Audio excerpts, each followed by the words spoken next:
Okay, thanks, Carolina, for that great paper. I'm often called upon to comment on what Carolina has to say about Frankfurt cases, and it's always really hard for me because I agree with everything she says, and it's really meticulously worked out. So that's my comment. No,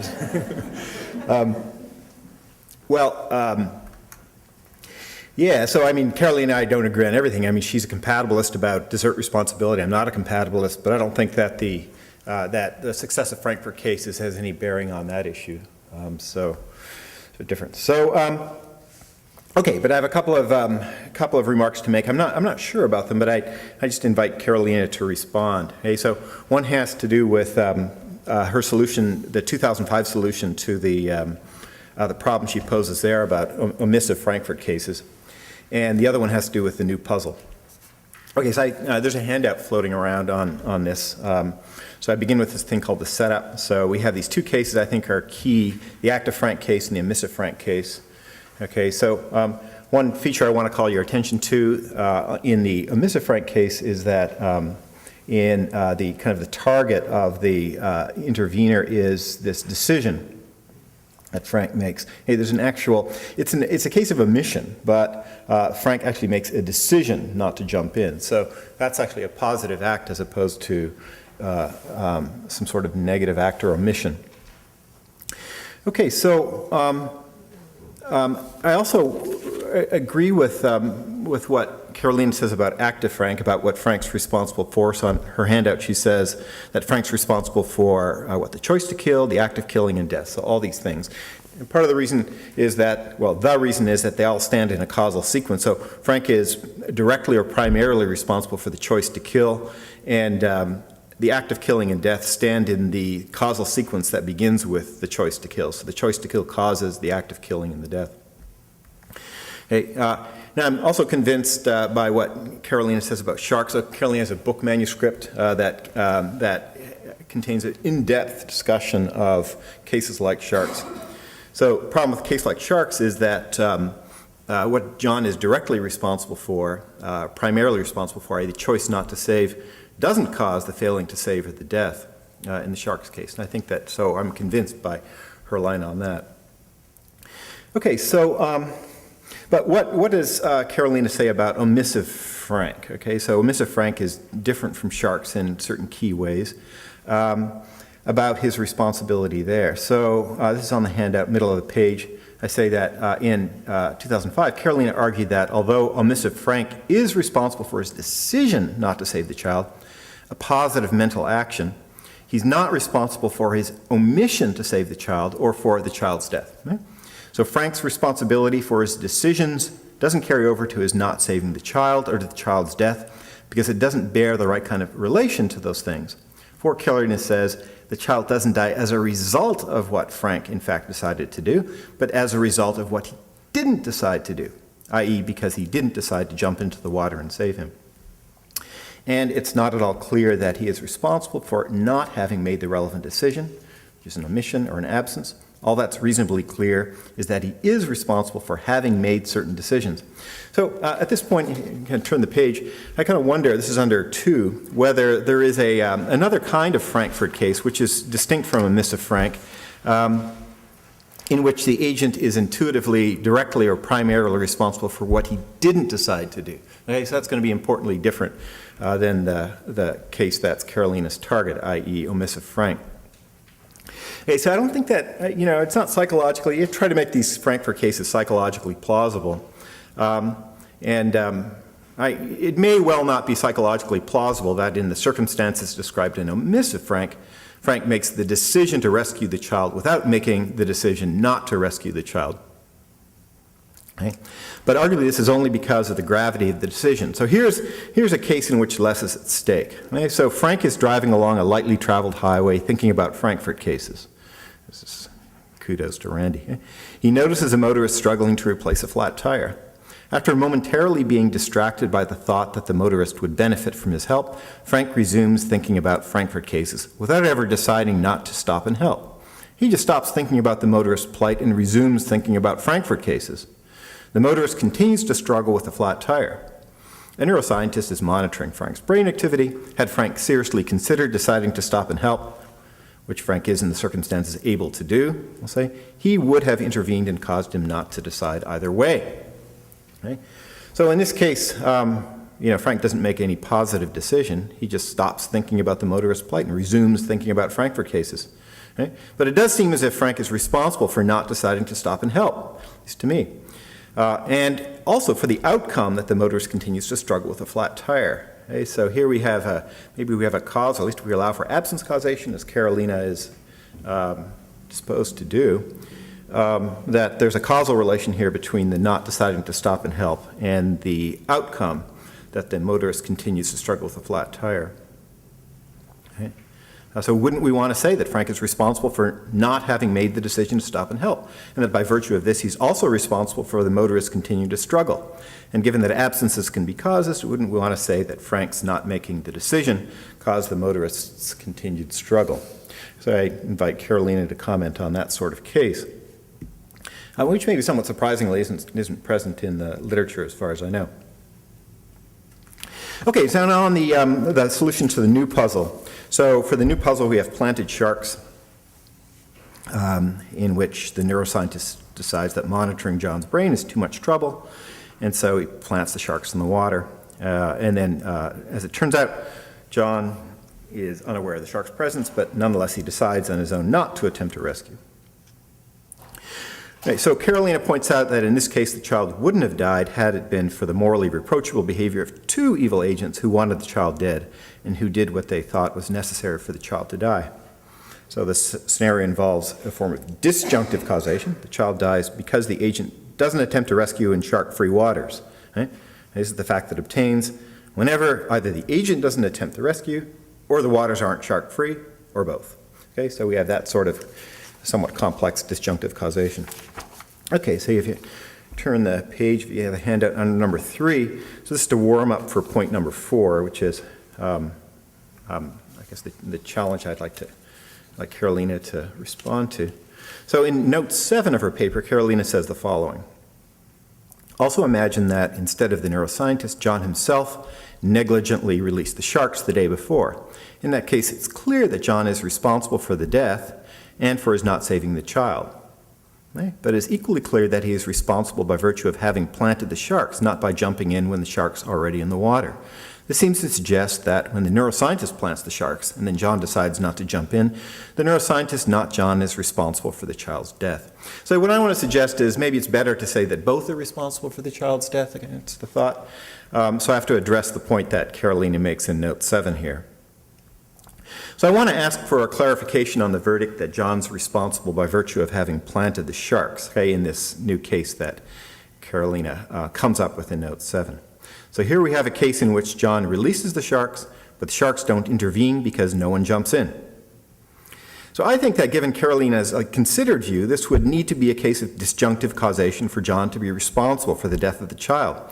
For suppose neither John nor anyone else ever considers jumping in to save the child.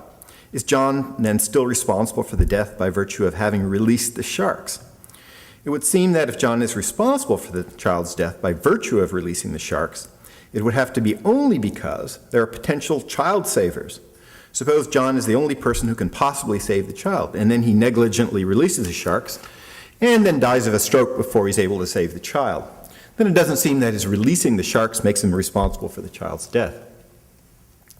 Okay, so if this is right, then perhaps the verdict that in planted sharks, only the neuroscientist and not John is responsible for the outcome is not so clear. So maybe it's preferable to say that they're collectively responsible, although the neuroscientist is more responsible by virtue of having planted the sharks before John makes his decision. Okay, so Randy comments on Carolina's view. I guess Randy and Carolina were in correspondence before this paper was on the subject matter of this paper. And Randy has an interesting point to make about this type of case, okay, planted sharks. Okay, Randy's case is forgotten planted sharks, which doesn't differ importantly from planted sharks, at least for the purpose of this discussion, and Gwenda is the shark releaser. Okay, so So, as Randy points out, John's releasing the sharks doesn't cause the disjunctive fact. Well, actually, it's Gwenda in this case. Sorry, it's a mistake. So, Gwenda's releasing the sharks doesn't cause the disjunctive fact, DF, that either Gwenda doesn't keep the sharks penned or John doesn't attempt to rescue. Okay, so Gwenda's releasing the sharks doesn't cause this disjunctive fact. But this disjunctive fact on Carolina's account is what causes the outcome, okay? The child's death. And Gwenda on her own does not cause this outcome. Yet on Carolina's account, Gwenda is responsible for the child's death by virtue of the fact that she releases the sharks. So it would seem that, strictly speaking, Gwenda can be responsible for an outcome without causing it, okay? Which is contrary to Carolina's overall view, okay? And so the simple link between causation and responsible for outcomes doesn't hold. Okay? But Carolina, in her paper, wants to allow a more complex relation between causation and responsibility. So she's happy with this. In planted sharks, John and the neuroscientist participate in a form of collective causation. In this example, even though the neuroscientist all by himself doesn't cause the child's death, because John and the neuroscientist together participate in this form of collective causation of the child's death, and the neuroscientist plants the sharks before John decides not to attempt to rescue, the neuroscientist is responsible for the child's death, and John is not. Okay, so I'm wondering if there isn't a preferable view here which saves the simple relation between causation and responsibility, okay, as opposed to having to go this complex route that Carolina advocates in the paper. So let's think first about a case of responsibility clearly involving distributive collective causation. Okay, you have Susie and Billy. They carry the unconscious man out of the burning building, and now they couldn't have done it alone. Okay, so in this case, together they cause the saving of the man, and together they are responsible for this outcome. And Susie is only responsible for this outcome by virtue of both Susie and Billy's collective responsibility. Okay, so there you have a case where you preserve the simple link between causation and responsibility. Okay? In the first instance, both Susie and Billy are responsible, and it's only together that they cause the outcome. So why not say the same sort of thing about John and the neuroscientist in planted sharks? Okay, so my sense of this case is like Carolina's, in that I think that the neuroscientist is more responsible for the outcome. I agree with that. I find that intuitive, by virtue of having planted the sharks before John's decision not to attempt to rescue. Remember, in that case, neuroscientist plants the sharks, and then John thinks about attempting a rescue.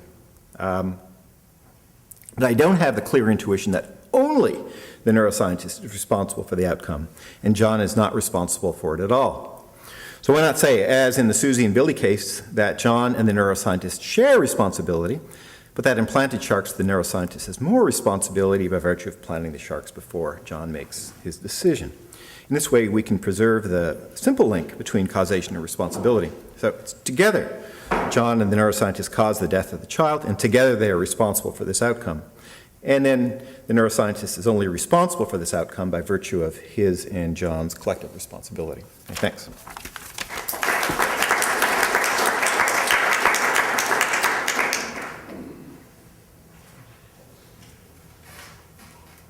Thank you, Derk. Great comments. So I have 5 minutes. Let's see. Okay, so on point 2, and these Frankfurt cases where the agent would be presumably responsible for failing to decide, right? That would be the relevant omission. So, and Randy had some cases where the failure to decide is a forgetting. And it was a Frankfurt case, if I'm remembering correctly. So he presented a case like that.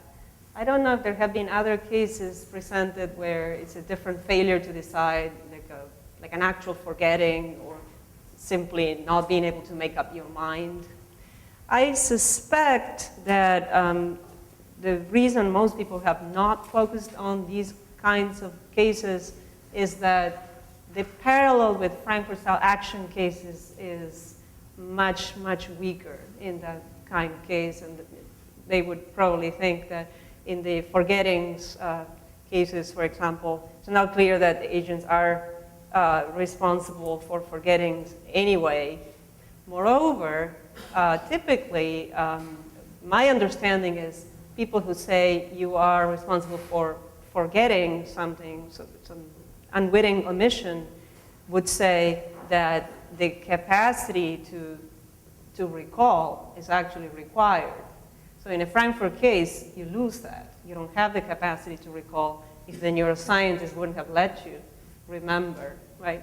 So I suspect the reason people have not focused on this is that it's a lot less clear that the agent is responsible for something, for anything at all in these kinds of cases, given the presence of the neuroscientist. But I agree with you that if the agent were responsible for the failure to decide, then that would carry over to what happens as a result, to his omission and the result in the world.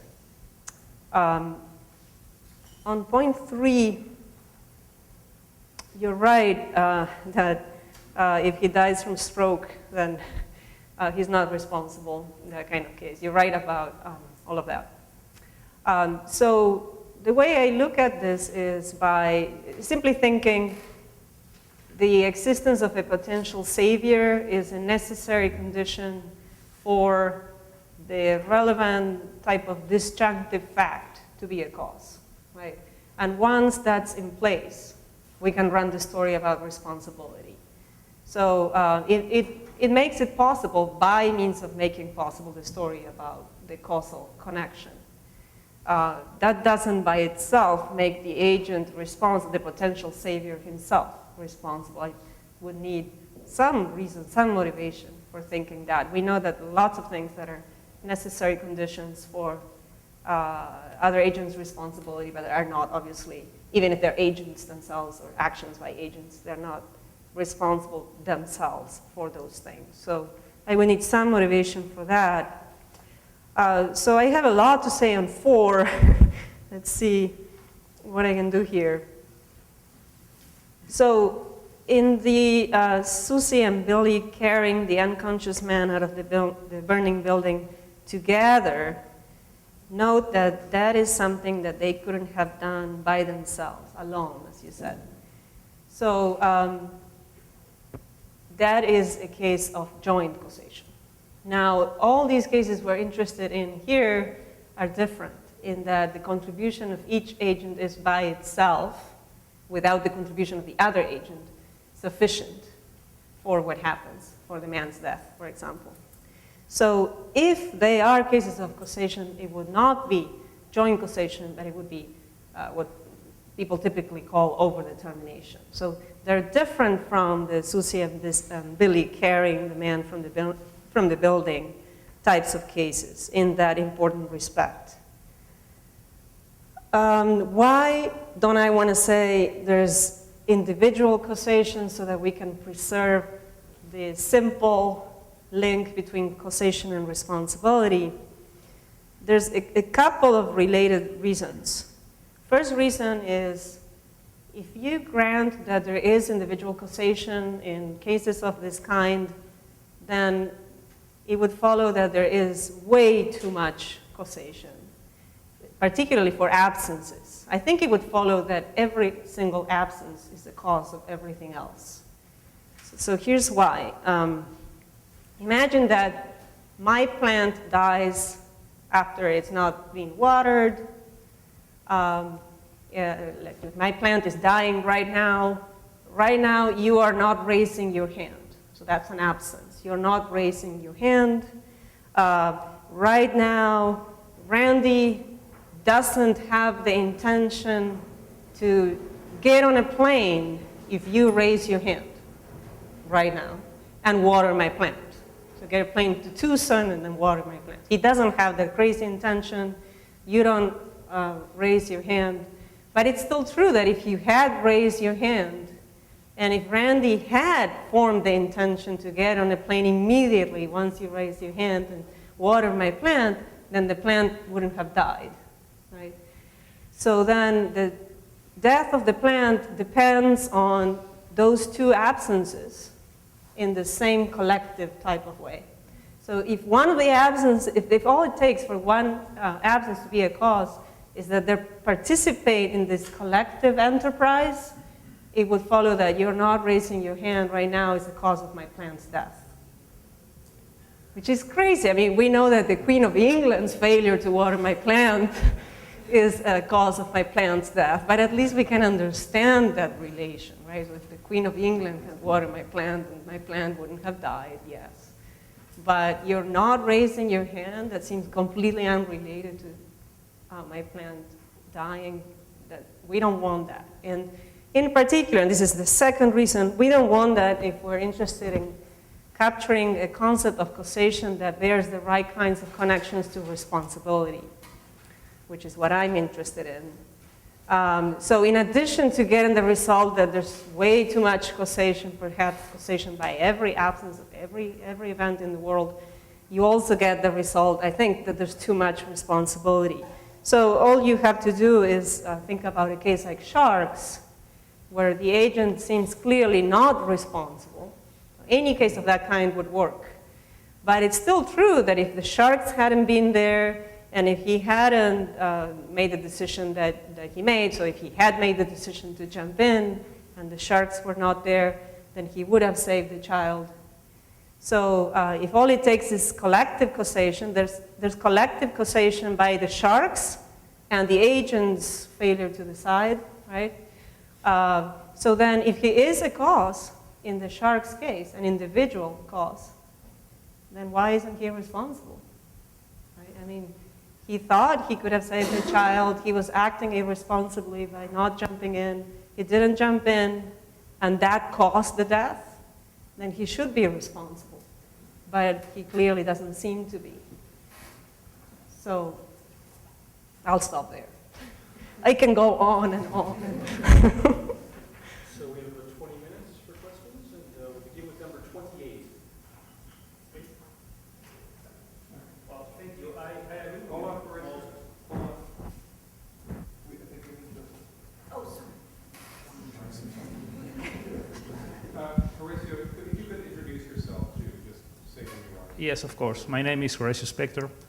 I agree with most of your points. In fact, I have proposed a similar approach to disjunctive causation, but I have one disagreement, and in this point, I am closer to Derk's view that in cases like planty sharks, both the neuroscientist and Sean are responsible, regardless of the fact that there is a time difference. But I mean, the fact that there is a time difference with respect to the two, say, interventions. In one case, we have an action, in the other is just an omission, doesn't make a difference, I think.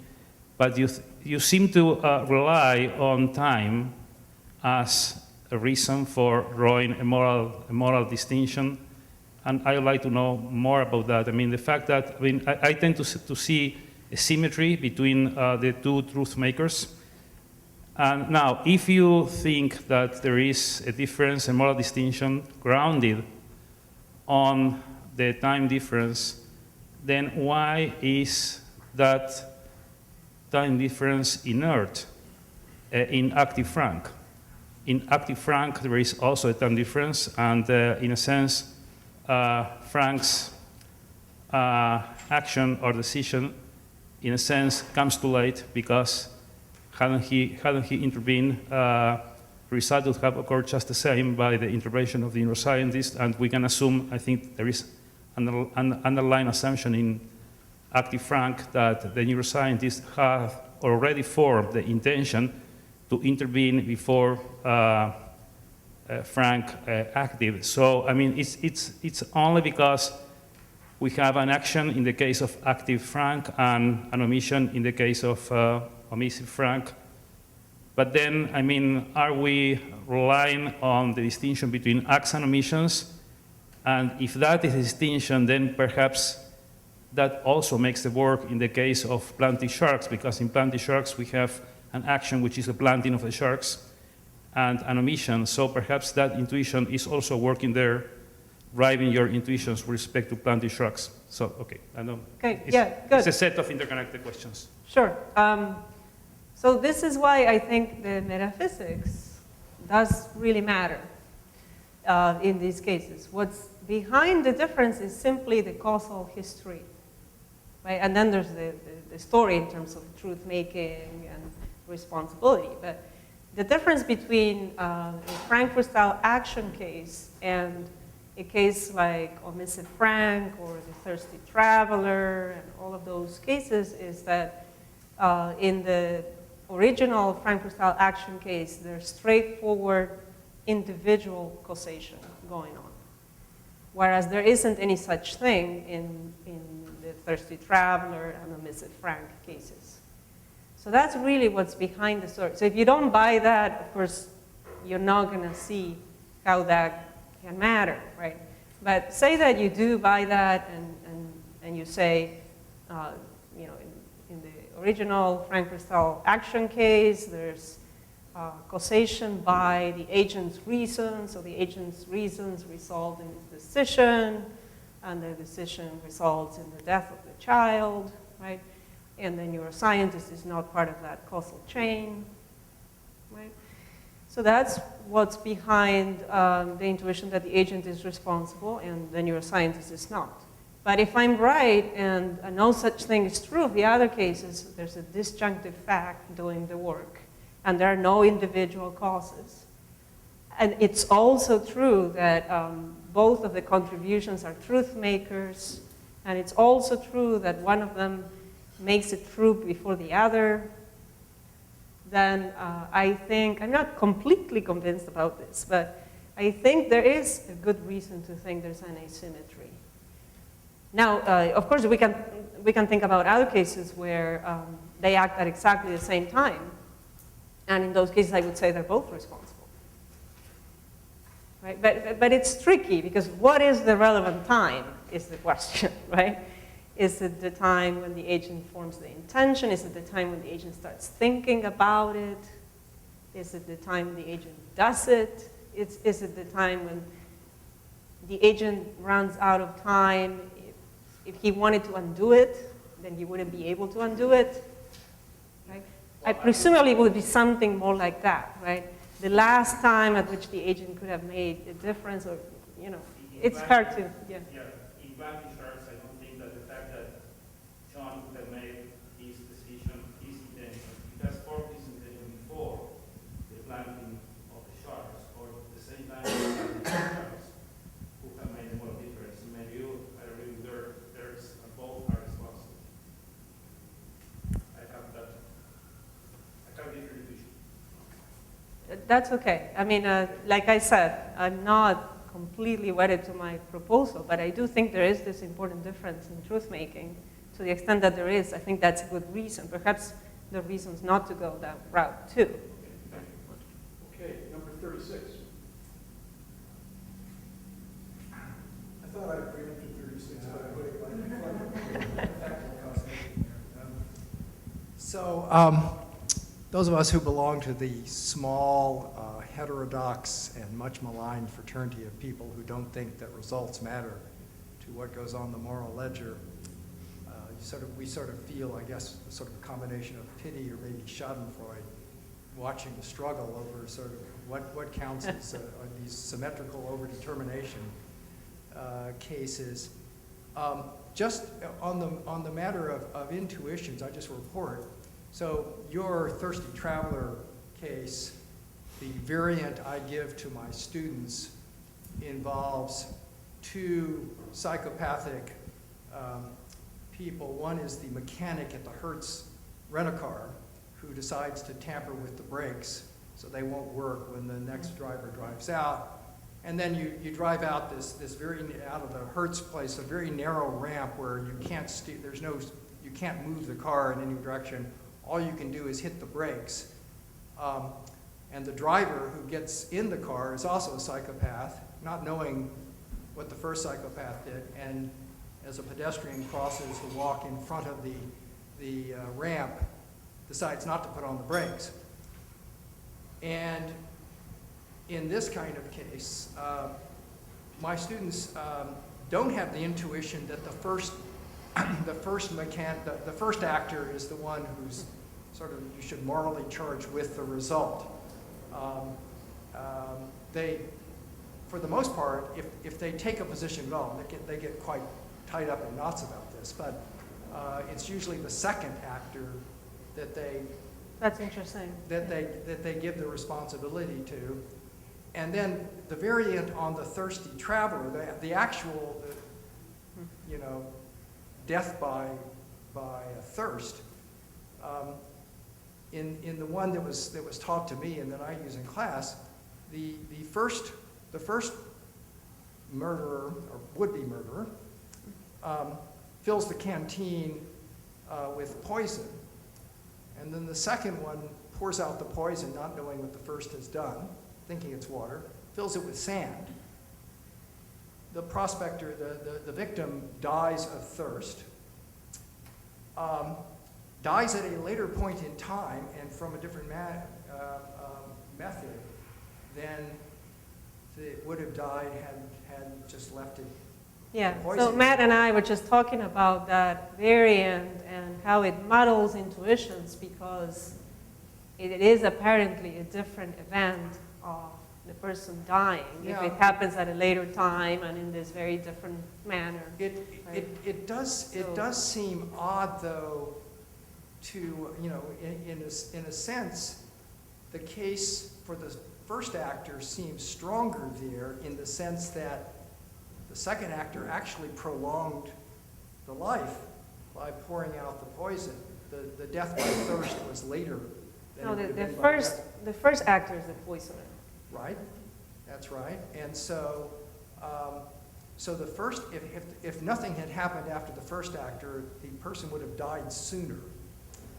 So that makes the case for the first actor a bit stronger in one sense, except that the person didn't die of poison, died of thirst. Now, as I said, those of us in the small fraternity where we don't care about results, we don't have any trouble with I know, any yeah, of these yeah. cases. But it seems to me that the intuitions you rely on in the thirsty traveler and then you transport over, just, I don't. Yeah, so let me clarify. I'm not relying on any intuitions about thirsty traveler cases. I know that people's intuitions are all across the board. You know, that there are solutions that say neither is responsible. There are solutions that say both of them are. There are solutions that say the first. There are solutions that say the second. To me, that suggests that people's intuitions are just not very clear in these cases. And similarly for omissive Frank, for Frankfurt-Style omission cases, that's why the puzzles arise, because it's not clear what we want to say in the first place. So this is not, it shouldn't be read as a report of my intuitions at all. Right? I don't even know what my intuitions are about these cases anymore. As shown by the fact that, you know, my previous discussion with Horacio, yeah, I mean, if you can convince me that the truth-making story is not a good one, then I'll go with both of them are responsible. I would be okay with that. But I do know we want to say someone is. I'm pretty convinced about that in all these cases. Someone is responsible. Right? I hope, so you should ask your students the version without the poison and see whether they react in exactly the same way as in the breaks example. So the variant that I was using. Because that's exactly parallel, I think. And then see whether there's any other factor here that might be making the difference. So perhaps the fact that, well, the guy failed to apply the brakes and then immediately afterwards the accident happened. The proximity of the act, the omission to the result might be driving intuitions here. Who knows? Okay. Number 13.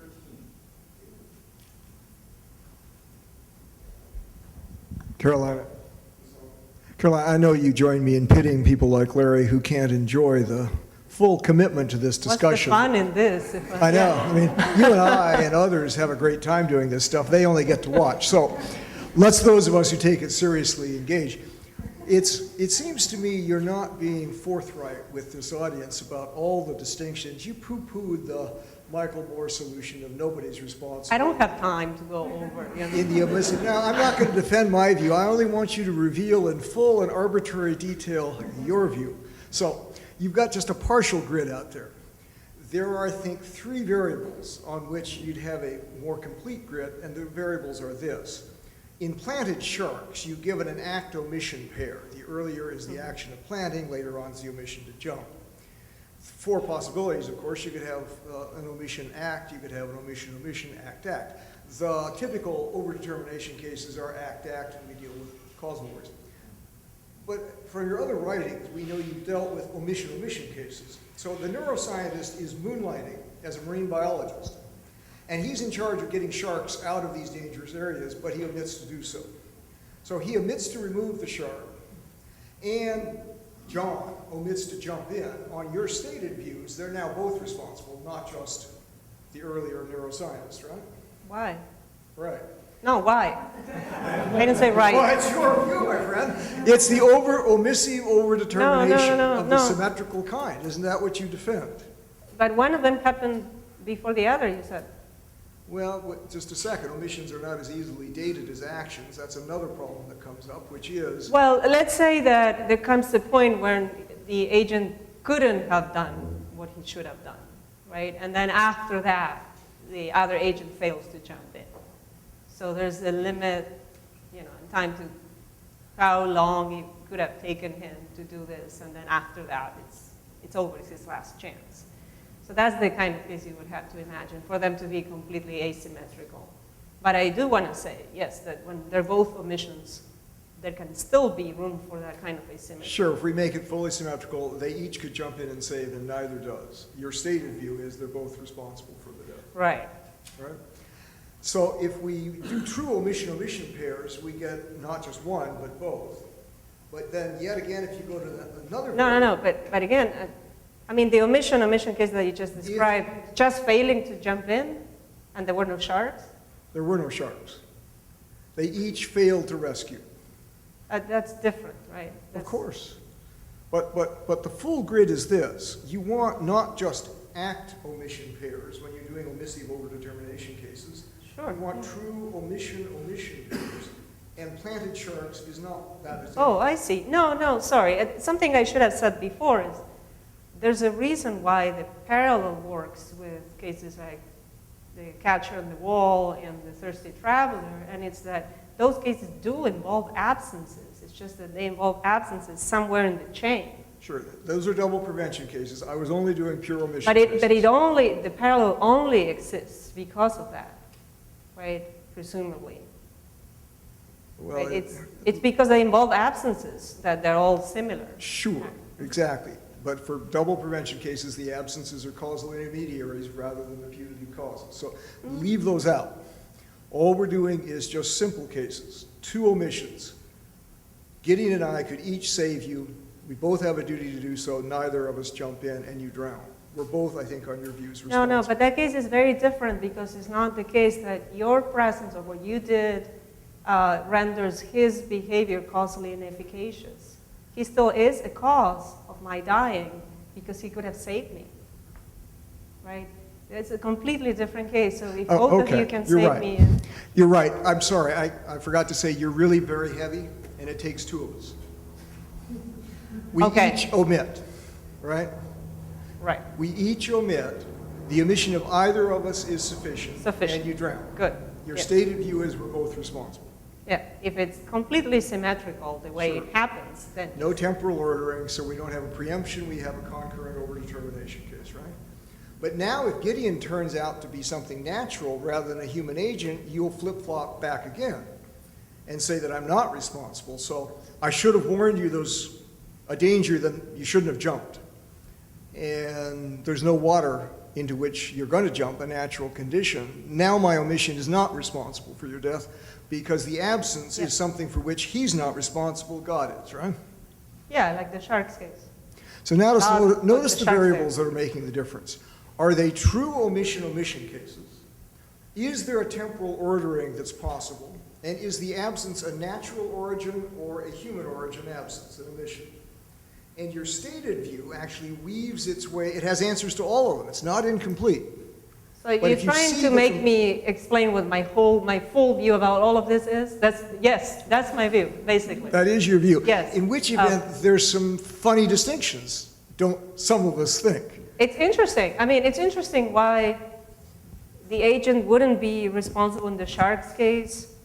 No one is responsible in the sharks case, but someone is in the planted sharks case. Right? That's already. The sharks are a natural condition, right? Right. So all these differences do seem to matter. So the thirsty traveler cases, if some natural phenomenon got rid of the water in the canteen before the man could steal it, then the man, I mean, he did exactly the same thing. It's a moral luck case, right, where he's not responsible in that case at all. And similarly, if a natural phenomenon had vaporized the canteen after the man drained the water out of the canteen, then draining the water, that doesn't make him responsible. So it's all very interesting, and my suggestion would be then that the agent is not responsible for the disjunctive fact in those cases, and that's why the agent is not responsible for the man's death. If you want, I can tell you more about that. Yeah, that's all in the Thirsty Traveler paper, actually, where I talk about the natural, non-natural distinction. We'll try to squeeze in at least one more. Number 8. Oh, where's your, Number 5. So about the thirsty traveler again, okay, I'm Matt Talbert. About the thirsty traveler, I agree with you that neither X nor Y individually cause the death. I'm not quite sure why you say they collectively cause it. Each of their actions is enough to entail the obtainment of the disjunctive fact. But do you want to say that they cause the disjunctive fact? No, Or they just no, they sorry. guarantee it. By that, I just mean they're somehow involved in a collective cause, and the collective cause is just the disjunctive fact. Okay. It's collective in the sense that it involves elements from both. Okay. So that's what collective causation is. Okay. There is no individual causation at all. Right. Right. But I'm wondering if we can say at all that they cause it collectively or That's individually. just terminology. Okay. Okay. All I want to say is that the agent is somehow involved Yeah, they're right. in the yeah. production of Yeah. not by There's something causing causally it. relevant going on. I wouldn't even use Okay. that, but But my question was, I'm wondering. So I'm with you up to the point that you start talking about moral responsibility. I don't get why, and I know that you're not fully committed to it, but I don't get. I'm not sure if it's moral responsibility that we're talking about here with respect to X. I agree that X was the truth maker for that disjunctive fact first, but I don't see why that makes him morally responsible, or morally responsible in a way that the other one, in a way that Y wouldn't be. I mean, when I read the case, I just can't elicit the intuition that he's more blameworthy, or that he's blameworthy for another thing. again, this is all moral luck, right? It's not like it was in their control or anything like that. Sure, but It just happened to turn out this way. So imagine a global pollution type case where, a lot of people harm the environment, but they harm the environment at different times, depending on what they've done in their lives. And there's going to come a point when the environment has been harmed enough for global warming to occur, or whatever. And the fact that they did it first, it's quite Yeah. intuitive to think it does seem to matter. It wasn't in their control or anything like that, but it does seem to make a difference, because when the later people came along, it was already done. The harm was already done. So that's the kind of thing I'm thinking about here. for me, I just don't get the sense that X is open to more blame. So it's just that I think that blameworthiness is just floating free of this really That's- special sense of moral responsibility that you have here, and of causation as well. Is it because you're rejecting moral luck, or? Probably, yeah. Yeah, so that's what I suspected. I mean, again, if you don't like the idea that there can be resultant moral luck, Mhm. then none of this becomes a problem. Maybe this is an argument against, responsibility for outcomes. Maybe. It's still an interesting argument, to consider. Okay, we have time for one last question. Number 35. Thanks. Lucy Allais. So this is going to sound totally naive. Maybe take it as a plea for help from somebody who can't get a grip on Frankfurt-Style examples. So I'm just wondering why we can't circumvent at least part of this debate by saying that we distinguish between moral responsibility and blameworthiness and something like what legal responsibility. So say I'm trying to bring about some bad outcome. I do everything in my power to bring about this bad outcome, very well informed, unknown to me in ways that I couldn't possibly have known. What I'm doing isn't going to bring about this bad outcome. The bad outcome doesn't occur.